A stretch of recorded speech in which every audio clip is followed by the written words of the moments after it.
Ada faedah berkenaan dengan pemilihan kasut.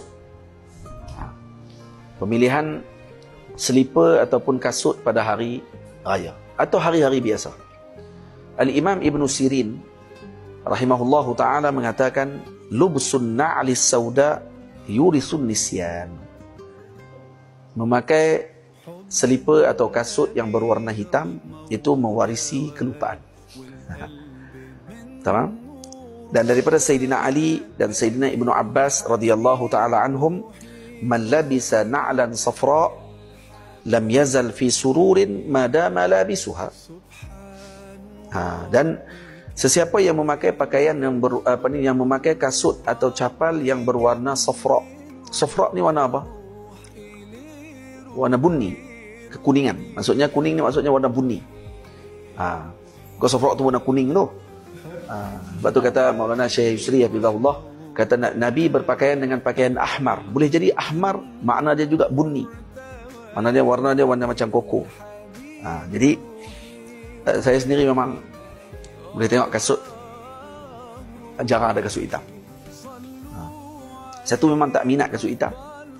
Dan memang tak suka. Macam kasut Helmi. Yurisun nisyan. Mewarisi kelupaan. Jadi pakai kasut yang warna dia warna koko ataupun warna cerah. Pilih warna yang cerah lah maksudnya. Tamam? Dan disebut juga yurwa qalla hammuhu. Dia akan semakin kurang kesedihan. Orang yang pakai kasut yang berwarna safra, ini warna bunyi ataupun warna kuning kasutnya, maka dia akan menghilangkan atau dikurangkan baginya kesedihan. Karena Allah Subhanahu wa taala menyebut dalam Al-Quran, baqaratun safra'u faqi'un launuha tasurrun nazirin.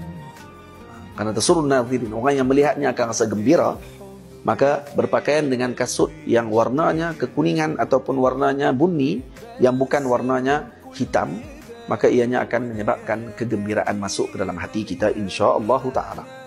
Dan sebab tu Imam Qurtubi mengatakan, man labisa na'lan asfar, tafsir kepada ayat tadi, baqaratun safra'u faqi'un launuha tasurrun nazirin. Maka kata Imam Al-Qurtubi dalam tafsir, man labisa na'lan asfar qudiyat hajatuh. Siapa yang pakai kasut yang warnanya kuning, maka dia akan diperkenankan hajatnya insya-Allah. Tamam? Dan hati-hati daripada berpakaian kasut yang sempit, kerana dia nampak macam bentuk kaki. Jadi jangan pakai macam tu. Dan juga bagi perempuan, jangan berpakaian kasut tumit tinggi, kerana ia akan menyebabkan rahimnya mudarat dan akan menyebabkan pandangan matanya menjadi dhaif. Ini yang disebutkan dalam kitab Fawaid Al-Ilahiyah, bahawa orang yang memakai kasut tinggi, maka ianya akan menyebabkan rahimnya mudarat dan kemudian dia juga akan menyebabkan matanya jadi dhaif, jadi lemah. Jadi dapat amalkan berkenaan dengan kasut ni dan sebarkan